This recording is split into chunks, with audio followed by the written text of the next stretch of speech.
Con el gentil auspicio de Transporte Aéreo Militar. presentamos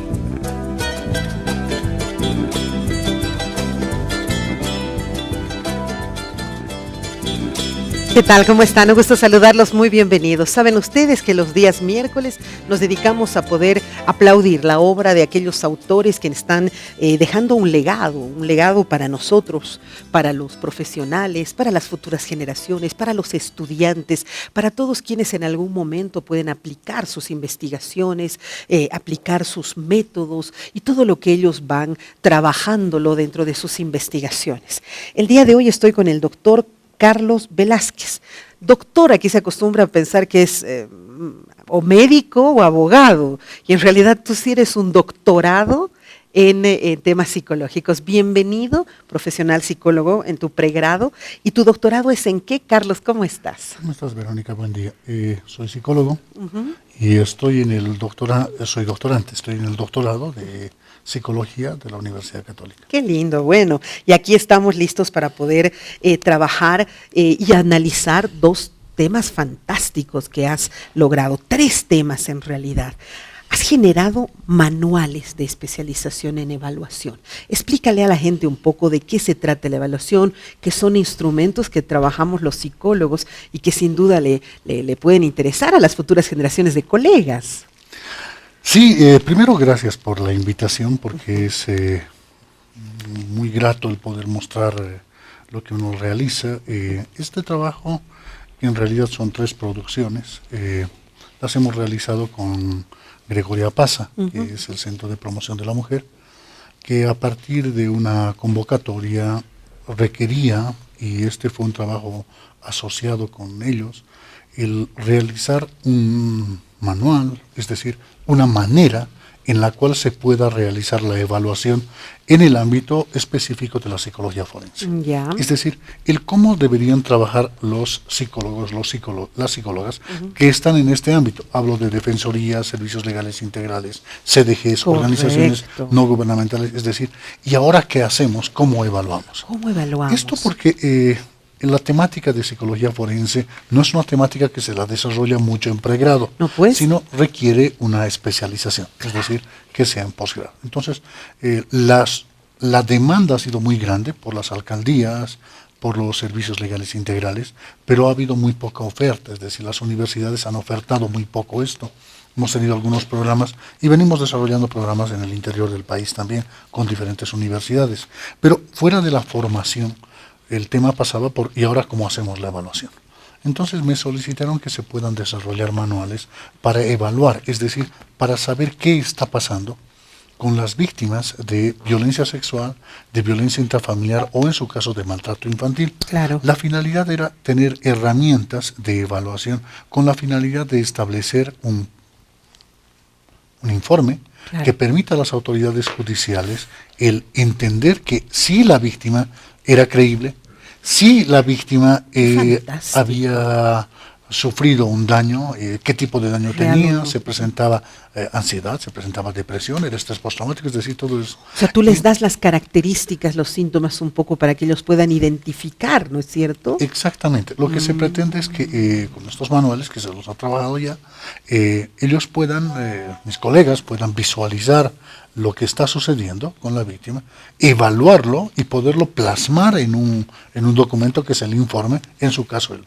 peritaje, que le permita a la autoridad competente, sea fiscal para hacer la imputación o acusación y sea el juez para tomar decisiones con los informes establecidos y se pueda lograr lo que siempre se ha buscado, que es justicia. Que es justicia, es cierto. Aquí haces una conceptualización, hablas de violencia contra la mujer, en este primero que es de violencia intrafamiliar, que es esa violencia que se genera dentro de la casa, en el hogar. Y aquí haces especificaciones, violencia contra la mujer, violencia física, la violencia psicológica, la sexual, la doméstica, porque la diferencia es violencia intrafamiliar y la violencia doméstica. Y ahí yo creo que la sociedad se pregunta, ¿acaso son diferentes? ¿Cuáles son las características? Explícanos un poquito. Cuando se habla de violencia intrafamiliar, y esto lo planteaba la anterior ley, la 1674, y lo plantea la 348 también, es que la violencia intrafamiliar se refiere a cualquier acto de violencia que se da en el interior de la familia. Entonces, es de los hijos a los padres, Sí, de los padres a los sí. hijos, A los abuelos, correcto. es decir, a cualquier otra persona, inclusive gente de afuera. Esto quiere decir la suegra, la tía, el primo, etcétera, que pueden afectar a alguno de los miembros. ¿No? Que hay, Exacto. cierto, ya. A eso se refiere. Y cuando hablamos de violencia doméstica, nos estamos refiriendo específicamente al hecho de la existencia de violencia en la pareja, es decir, en la relación, sea de las dos personas que son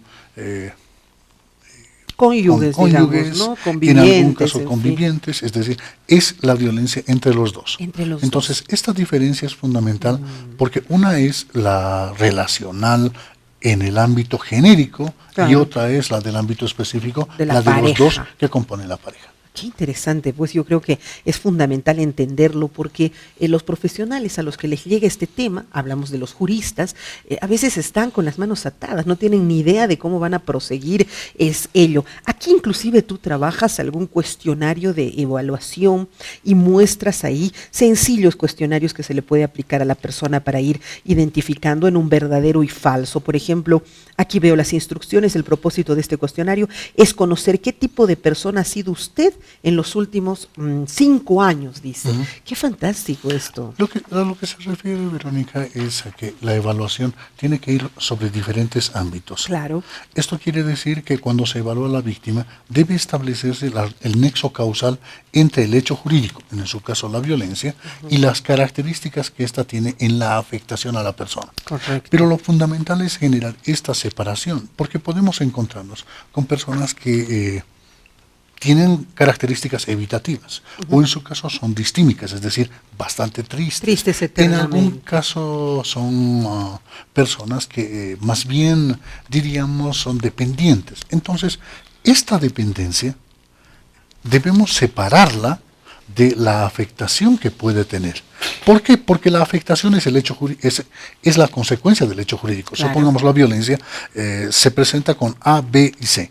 Pero la persona tiene unas características, lo que llamamos personalidad. Entonces debemos saber qué tipo de personalidad tiene para establecer si la afectación evidentemente se da a causa del hecho jurídico, la violencia, o en su caso, más bien esta persona es depresiva, pero viene con depresión siempre. Claro, y no es la depresión no es la eso que consecuencia ha desencadenado de la situación. Exacto. Entonces, Qué fantástico, la idea ya. es que las herramientas que se han planteado permitan que los colegas sean capaces de utilizarlas y manejarnos en un ámbito más objetivo. Claro que sí. Más científico, oye, Exacto, ¿no? Básicamente, para exacto, que... porque el gran problema que tenemos es que muchos colegas han aprendido el manejo de herramientas clínicas que tienen mucho de subjetividad. Estamos duda. hablando de las llamadas pruebas proyectivas, el dibujo, etcétera.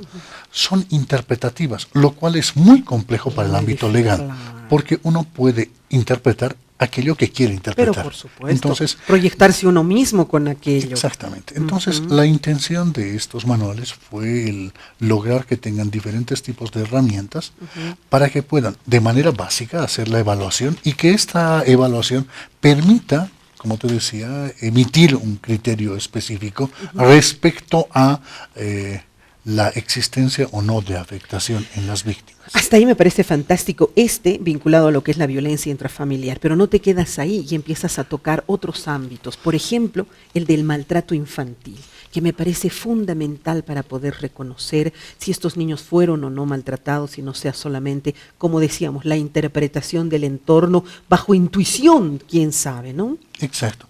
Lo que pasa es que luego Gregoria Pasa planteó la necesidad de que se amplíe este tipo de evaluaciones, porque no era suficiente solo el hecho de la violencia al interior de la familia. Entonces, se requiere reconocer también o establecer de alguna manera las formas en las cuales el maltrato afecta a la víctima, es decir, en este caso a niños o niñas. Y esta evaluación permite que uno de alguna manera pueda visualizar la existencia del maltrato y además, en algún caso, identificar quién está maltratando. ¿No? Tienes aquí fantásticos formularios de evaluación también. Sí, has ha sido una acompañado recopilación. con ellos, sí. Exacto, ha sido una recopilación. No son míos, sino son de diferentes autores, que se les respete el derecho de autor, porque la idea es que se conozca que ellos fueron los que elaboraron, pero que necesitamos estas herramientas. Pero que son aplicables a la sociedad y que las Exacto. podemos utilizar. Aquí veo uno fantástico que se refiere un poco a los ítems de evaluación. Rehusar pasar las llamadas telefónicas a los hijos. Padre, dice, organizar actividades con los hijos durante el periodo en que el otro progenitor debe normalmente ejercer su derecho de visita. Y esas son las prácticas más comunes cuando hay un periodo de separación o un divorcio. Presentar al nuevo cónyuge a los hijos como su nuevo madre o su nuevo padre. Estas son preguntas que se realizan al progenitor o a la progenitora para ver si es que están ejerciendo, y todo esto es violencia a los niños. Sí. Lo que pasa es que la violencia en los niños suele ser a veces también de tipo sutil, es decir, la física es visible, claro, pero la violencia psicológica no. Entonces, en los casos específicos, por ejemplo, de alienación, lo que tenemos es que los progenitores, en el enojo que tienen con el otro, lo que hacen es impedir el justo derecho de un niño o de una niña a tener contacto con su progenitor. Entonces, más que entregarle una prueba para que llene, esto responde a una entrevista, claro, donde se va evaluando y nos permite, a partir de las respuestas, ir calificando la presencia o no y el tipo de maltrato que estuviera sufriendo un niño o una niña. Que muchas veces podríamos interpretar como que no es un maltrato. No, es que yo justo tenía que viajar ese fin de semana, pero le tocaba ver al papá, a la criatura. Sí, pero es que no puedo postergar el viaje. Ya le está haciendo un daño, ¿no? O te portas mal y no lo ves a tu papá este fin de semana y la criatura está llorando. Ahí son formas de maltrato que a veces invisibilizamos, y esto ayudaría tanto a autoridades como a miembros de estas áreas específicas de derechos de los niños a identificar situaciones. Qué fantástico. Exacto. La idea es esa, ¿no? Que se tenga de la mejor forma posible la objetivización del hecho, es decir, si está viviéndose el maltrato, cómo el maltrato se está visualizando en los casos en los cuales se presenta. Es decir, se impide el ver. Tenido varones, hay mujeres que les impiden ver a sus hijos y resulta que la medida judicial es que tiene que dejarlo habitualmente en Mayasa, para que de ahí lo recoja, ¿no es cierto? Pero resulta que esta semana no lo llevó, es que se ha enfermado, y la siguiente semana, es que tenía un cumpleaños, y entonces van alterando el vínculo con el progenitor o la progenitora, y lo que en realidad están haciendo estos papás es lastimar al otro, al adulto, pero en realidad están utilizando al niño. Es como utilizar una topadora y te lleva todo por delante, no estás discriminando el daño también que le están haciendo al niño. Y desgraciadamente no lo entendemos de esa manera, ¿no? Las madres, los padres, por vengarse de la pareja, en realidad terminan haciendo daño a la criatura. Claro, eso es lo ¿no? complejo, ¿no? Ese es el daño que a veces no se visualiza. Ya, muy bien. Este sería el segundo, que me parece fantástico, y vamos al tercero, que son las herramientas para el peritaje psicológico forense en violencia sexual, que ahora se ha puesto tan en boga y que estamos visibilizando finalmente situaciones. Este me imagino que debe ser todavía más delicado, porque hay una revictimización, el momento de contar, el momento de informar lo que le sucedió, y a veces no tienen el cuidado necesario en las instancias para tratar a esa persona, a esa mujer, niña, en fin, que ha sido violentada. Lo que pasa es que la violencia sexual va a tener dos componentes, ¿no? Uno, el componente netamente físico, corporal, donde se percibe el daño y el médico forense puede establecerlo. Pero existe otro tipo de violencia sexual en la cual se generan muchas dudas. Te pongo como ejemplo el hecho de que un niño sea víctima de violencia sexual, pero sin violación. Es decir, sea expuesto a imágenes pornográficas, por ejemplo, o sea fotografiado desnudo. Es decir, ese tipo de cosas no te generan un daño físico pero que pueda sí. ser evaluado por el médico forense. O lo otro, que una Pero sí persona, psicológico, perdón, Exacto. terminar. Y en otros casos, en el caso de mujeres adultas o adolescentes, que tengan relaciones sexuales no consentidas, pero por ejemplo bajo influencia del alcohol. Claro. Entonces, ese tipo de circunstancias, O dentro de la pareja. o dentro de la pareja, ese tipo de circunstancias requieren una evaluación psicológica forense, porque no es la huella física lo fundamental, porque esta es argumentativa. Claro. Fueron y estuvieron juntos y tuvieron relaciones sexuales y ella dice, me ha violado. Es decir, yo no quería tener relaciones y he sido forzado. No, pero no hay golpes. Es que no se necesita que hayan golpes. La amenaza con un arma de fuego no genera. Por no genera. supuesto. Entonces, la evaluación en estos casos es mucho más compleja porque requiere evaluarse este criterio que en psicología forense ha costado mucho que lo terminen de entender en Bolivia y creo que se ha logrado establecer, que es la credibilidad. Nosotros no sabemos si es verdad, pero hacemos una evaluación donde el profesional dice, yo le creo, claro, porque cumple con estos parámetros. Entonces, la idea de este manual también apunta a ello. Es decir, que la víctima entienda que hay un evaluador que sea especializado y que puede, de alguna manera, dar un veredicto acerca de lo creíble o no creíble. Y que va a reconocer sus síntomas para ver si son reales. Aquí tienes una escala autoaplicada para la medida de la depresión de Sunk y Conde. Qué maravilla, porque así puede la persona misma reconocer sus síntomas. Exacto. Muchas veces la persona muestra esto y la pregunta era, y bueno, pero también puede fingir. Claro, ahí está la especialización del profesional, pero además que no es un solo instrumento, deben aplicarse varios. Y esto es algo importante porque creo que las autoridades judiciales han entendido que la evaluación psicológica es diferente a la evaluación médica. El médico forense hace un reconocimiento entre 15 a 30 minutos y le es suficiente para establecer el daño corporal. En cambio, en psicología necesitamos mucho más tiempo de interactuar con la persona para, por una parte, escucharle y por otra parte, establecer si evidentemente esto que la persona cree o señala que le ha sucedido, o tiene la magnitud que la persona lo está señalando. Es decir, el profesional psicólogo forense viene a ser como un medio para que la justicia pueda de alguna manera visualizar claramente lo que ha pasado y darle lo que requiere para, es decir, una información suficiente para que pueda de alguna manera emitir el fallo que le compete. Ahora dime, Carlos, ¿se está aplicando esto? ¿Nuestras instancias han empezado a asumir que necesitan formarse o tener este tipo de herramientas para hacer un trabajo positivo y además un trabajo probo y no que vayan presos gente que nunca hizo nada o que los verdaderos delincuentes estén caminando en las calles, los verdaderos violentos hayan salido? ¿Se está aplicando? ¿Se utiliza?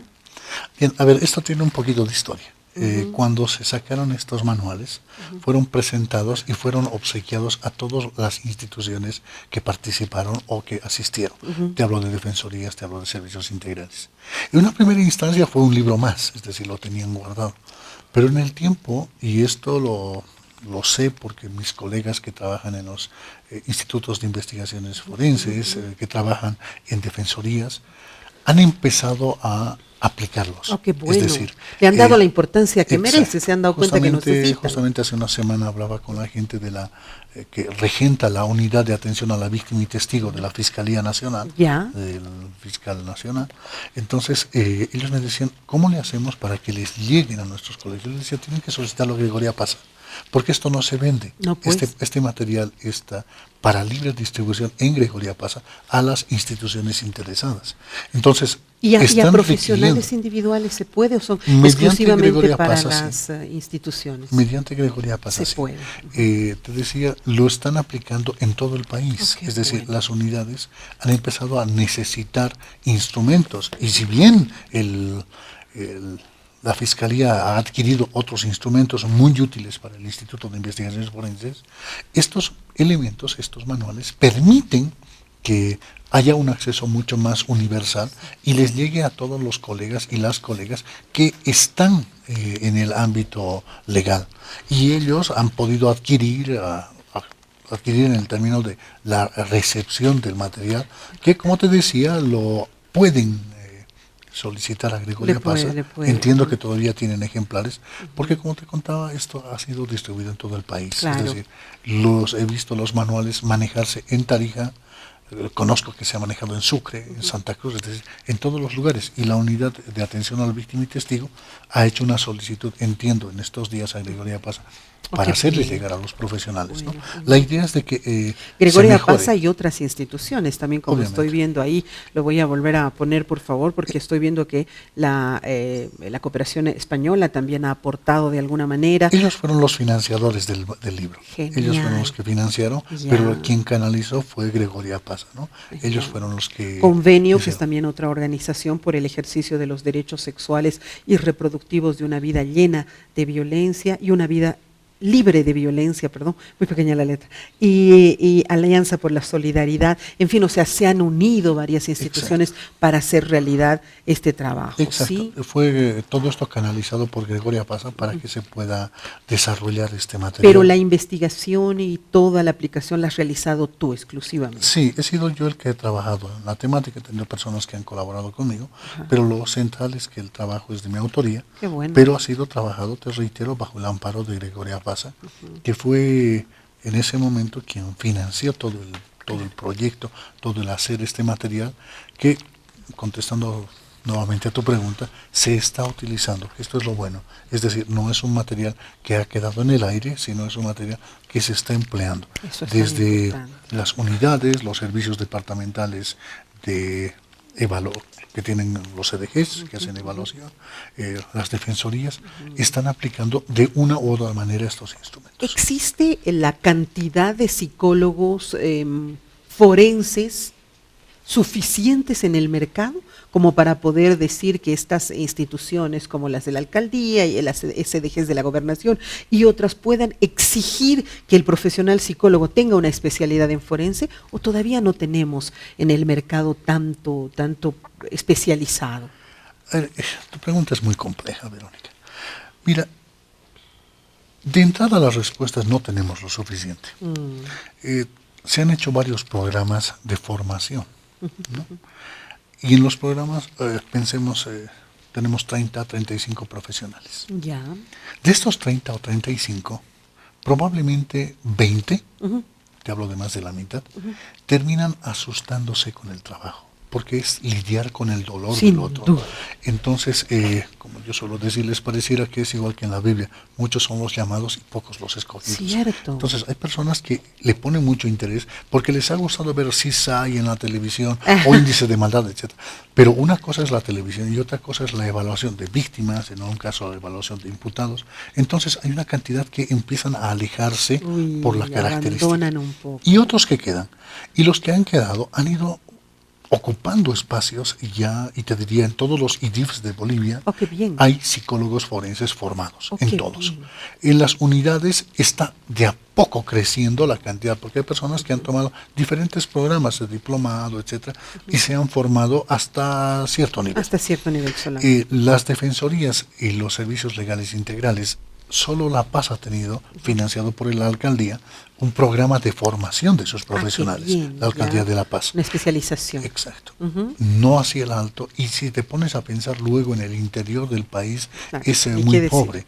Entonces, de alguna manera se han ido haciendo programas, y lo terrible es que en muchos casos no hay la exigencia que debiera darse en los procesos de contratación, de que sean personas formadas. Bien solamente formadas. Se pide que sea psicólogo con 2 años de ejercicio o 4 años.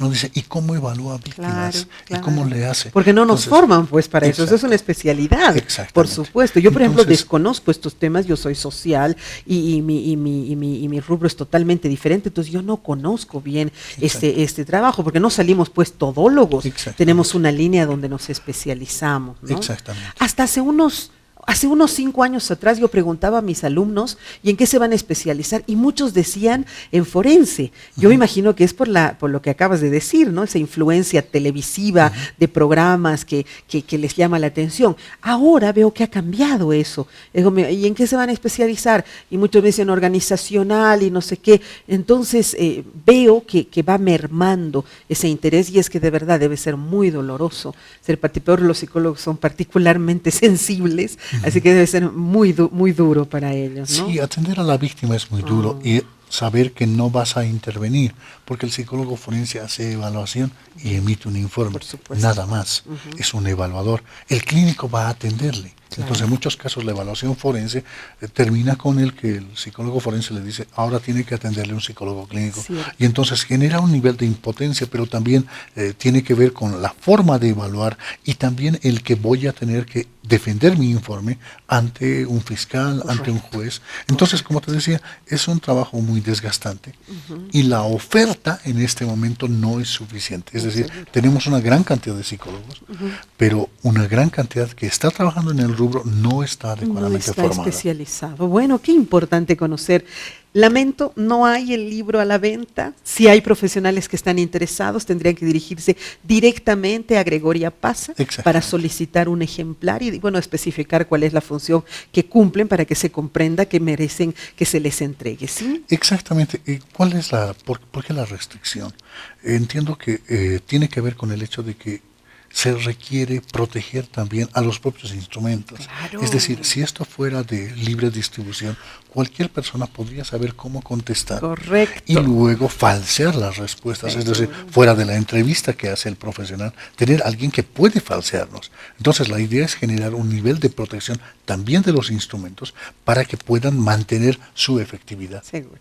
Es absolutamente cierto. Sabemos que hay gente que se prepara para responder, que puede hacerle fallar inclusive a estas máquinas para hacer preguntas y de la verdad y todo eso. Entonces, con más razón aquello. Así que esto se convierte un poco en un manual muy especializado y solamente para un selecto grupo de gente que lo pueda aplicar y reconocer las conductas de aquellos que han sido o víctimas o victimarios, ¿no? Yo te agradezco mucho, qué lindo trabajo. Forense siempre me ha parecido fascinante, ¿no? Pero claro, también la otra parte debe ser muy dolorosa. De todas maneras, gracias por elaborar estos materiales que nos sirven como apoyo y gracias por estar pendiente de que nuestra población se forme y que nuestros colegas tengan una capacitación adecuada.